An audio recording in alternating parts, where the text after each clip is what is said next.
माधुरी जी जनवरी की ठंडी में गर्म गर्म बिस्तर पर पड़े आंसू से गालों को भिगो रही थी। उनके पति का स्वर्गवास हो गया था। रमाकांत जी उनको मथुरा ले गए थे और वे लोग कितने खुश थे। वहां से लौटने के 2 दिन बाद ही रमाकांत जी के सीने में दर्द हुआ और वह चल बसे। माधुरी जी तो अपनी शुद्ध बुद्धि भूल गई थी, लेकिन बेटी बहू सब कुछ भुलाकर बड़ी जल्दी आगे बढ़ गए थे। खैर, कुछ सोचते हुए वो कमरा से बाहर आई तो उनकी बहू निशा डाइनिंग टेबल से जूठी प्लेट उठा रही थी। माधुरी समझ गई कि बेटा बहू ने नाश्ता कर लिया है। आजकल वे लोग उनके साथ में नाश्ता भी नहीं कराते थे। वह धीरे से बोली, बहू, मैं सोच रही हूँ इस बार तुम्हारे ससुर जी की बरसी पर वृद्धाश्रम जाकर खाना और कंबल बांटाऊं। निशा तुनकते हुए बोली, अम्मा जी, हाँ, हमने कोई खजाने नहीं गाड़ रखे हैं। आपके खर्च बढ़ते जा रहे हैं। मैं तो सोच रही हूँ आपको ही वृद्धाश्रम छोड़ाऊं। माधुरी जी स्तब्ध रह गई। बहू, क्या बोल रही हो? आजकल बेटी बहू की बातें उनके कानों में पड़ती थी। वह भी समझ गई थी कि घर में उसकी क्या हैसियत रह गई है, लेकिन वह अनकही बातों को अनसुनी करने में ही भलाई समझती थी। लेकिन आज तो बहू ने सामने मुंह खोल दिया था, तो माधुरी जी हैरानी से बोली, बहू, तुम यह कैसी बातें कर रही हो? मेरा कर्जा तुम्हें इतना भारी लगने लगा? क्या तुम भूल गई कि मुझे पेंशन भी मिलती है? तभी विभोर ने गुस्से से पीछे आकर कहा, माँ, मुट्ठी भर पेंशन से कोई खर्चा नहीं चलता। तुम्हारी पेंशन तुम्हारी दवाई पानी में ही खर्च हो जाती है। फिर बड़े बड़े शौक पाल रखे हैं तुमने। इतना ज्यादा खर्चा करोगी, कल को कोई इमरजेंसी आ गई तो तुम्हारे लिए रुपए कहाँ से आएंगे? निशा ठीक ही कह रही है। बाबूजी को इस दुनिया से जाना था, चले गए। उनके जाने के बाद इतना दान पुण्य करने की क्या जरूरत है? बड़ा आई दान पुण्य करने वाली। माधुरी जी बैठी रह गई। उनका बेटा अपना बैग उठाकर ऑफिस जाने लगा। बहू घर के कामों में लग गई और साथ में बड़बड़ाई जा रही थी। कितनी बार मैंने समझाने की कोशिश की कि अपनी माँ को वृद्धाश्रम में छोड़ आओ, लेकिन यह मेरी सुनते कहाँ हैं। मैं भी देखती हूँ कब तक बिठाकर खिलाएंगे इन्हें। दिन पर दिन इनके नखड़े बढ़ते ही जा रहे हैं। जब बहू की बकवास सुनते सुनते माधुरी एकदम से पक गई तो वह भी गुस्से से तमतमा उठी और कहने लगी, तो ठीक है बहू, मुझे भी तुम्हारे साथ नहीं रहना। मैं वृद्धाश्रम में रह लूंगी। यह सुनकर निशा खुश हो गई और झाड़ू फेंक कर बोली, सच माँ जी? किसी वृद्धाश्रम का पता करें? आप अपनी पैकिंग कर लीजिए। आपको कुछ और चाहिए तो बोलिए, मैं आपको शॉपिंग पर ले चलती हूँ। आपको जो चाहिए खरीद लीजिए। हम महीने में एक बार आपसे मिलने भी आ जाया करेंगे और आपकी पेंशन आपके पास ही रहेगी। आप चिंता मत करिए। हमें तो आपकी पेंशन की कोई लालच नहीं है। आप आराम से वृद्धाश्रम में रहिए। और हमें क्या चाहिए? वह उन्हें वृद्धाश्रम में रहने के फायदे ऐसे सुना रही थी जैसे वह उन्हें वृद्धाश्रम भेजने पर कोई बहुत पुण्य का काम कर रही थी। थोड़ी देर पहले कितना चिढ़ कर बात कर रही थी और अभी मानो उसके मुंह से फूल बरस रहे थे। माधुरी जी व्यंग से मुस्कुराते हुए बोली, हाँ, बिल्कुल ठीक कहा। बच्चों के साथ रहने में अपना आत्मसम्मान खतरे में दिखाई दे तो बच्चों के साथ रहना भी नहीं चाहिए।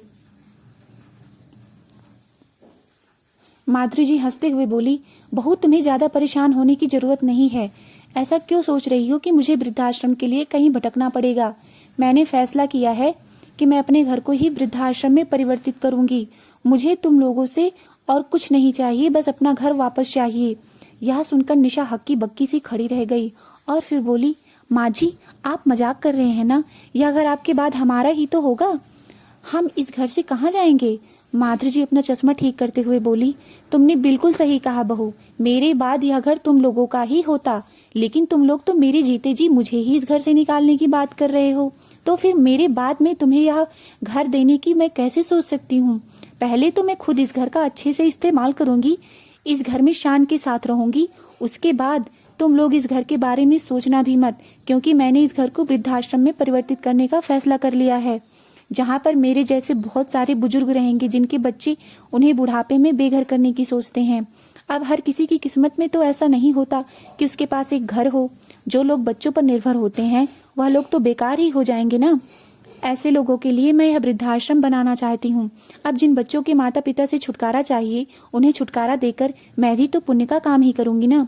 निशा को यह बात सुनकर बहुत तेज झटका लगा। माधुरी जी बोली, निशा, अगर तुम्हें कोई शॉपिंग करनी हो तो मैं तुम्हारे साथ चलने के लिए तैयार हूँ, बोल देना। इतना कहकर वह अपने कमरे में चली गई। निशा के मन में खलबली सी मच गई। उसने सोचा, अगर माँ जी सचमुच हमें घर से निकाल देंगी तो हम कहाँ जाएंगे। उसने तुरंत ही अपने पति को फोन लगाया और कहने लगी, हमारी माँ का दिमाग खराब हो गया है, वह हमें घर से निकालना चाहती है, वह इस घर को वृद्धाश्रम में परिवर्तित करना चाहती है।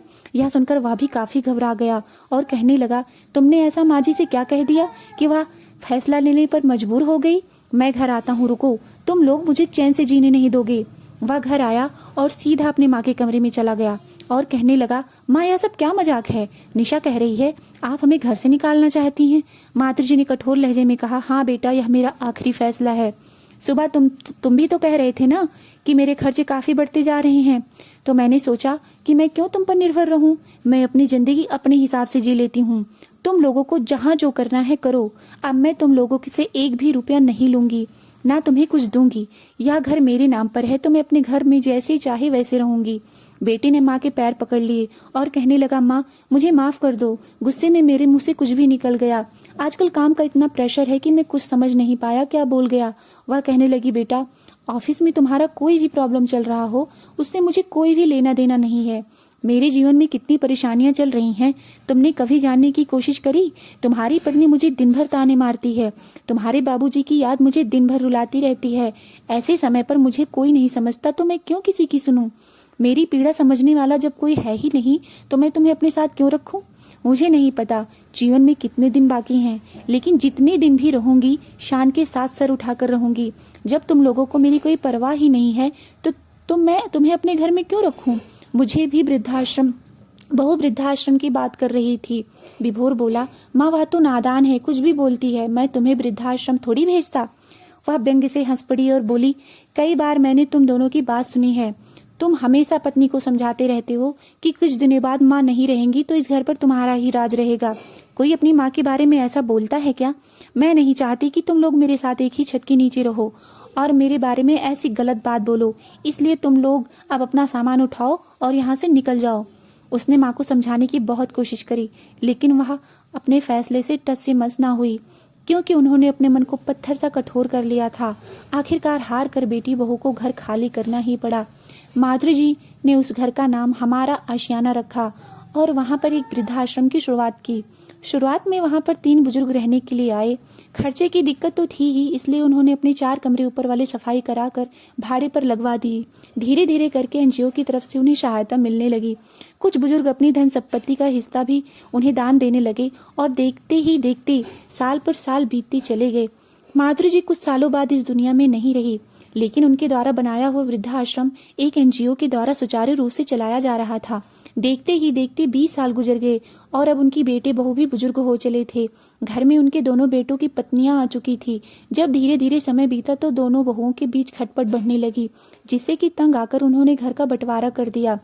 उनके भी हिस्से में एक कमरा आया था। बुढ़ापे में दोनों लोग भी खाने पीने के लिए बेटा बहू पर निर्भर हो गए थे। हालांकि उनके पास पैसे तो थे, लेकिन कोई बहू उनसे सीधे मुंह बात नहीं करती थी।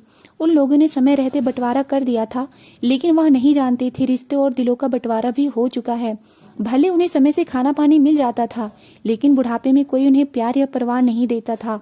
वे लोग एक कोने में पड़े रहते थे। एक दिन निशा भी स्वर्ग सिधार गई और विभोर अकेला रह गया।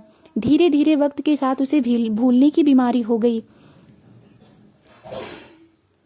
बहुत दिन रात उसे कोसती रहती थी। वह बहुओं की बात सुनकर आंसू बहाता और फिर कुछ देर में सब कुछ भूल जाता।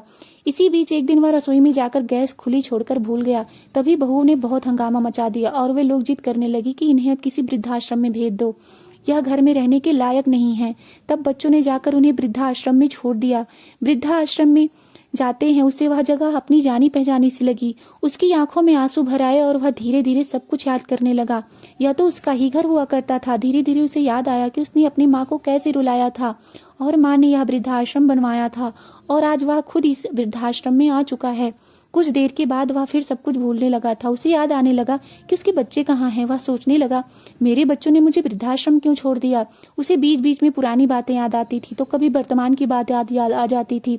वह रोता छटपटाता रहता था और सोचता था, आखिर यह सब मेरे साथ क्या हो रहा है। शायद यही उसकी असली सजा थी। दोस्तों, कभी कभी बुजुर्गों के साथ बुरा नहीं करना चाहिए, क्योंकि जो लोग अपने बुजुर्गों का दिल दुखाते हैं उन्हें जीवन में कभी भी अच्छे दिन नसीब नहीं होते। तो दोस्तों, अगर आपको हमारी कहानी पसंद आई हो तो वीडियो को लाइक एंड चैनल को सब्सक्राइब करें। धन्यवाद।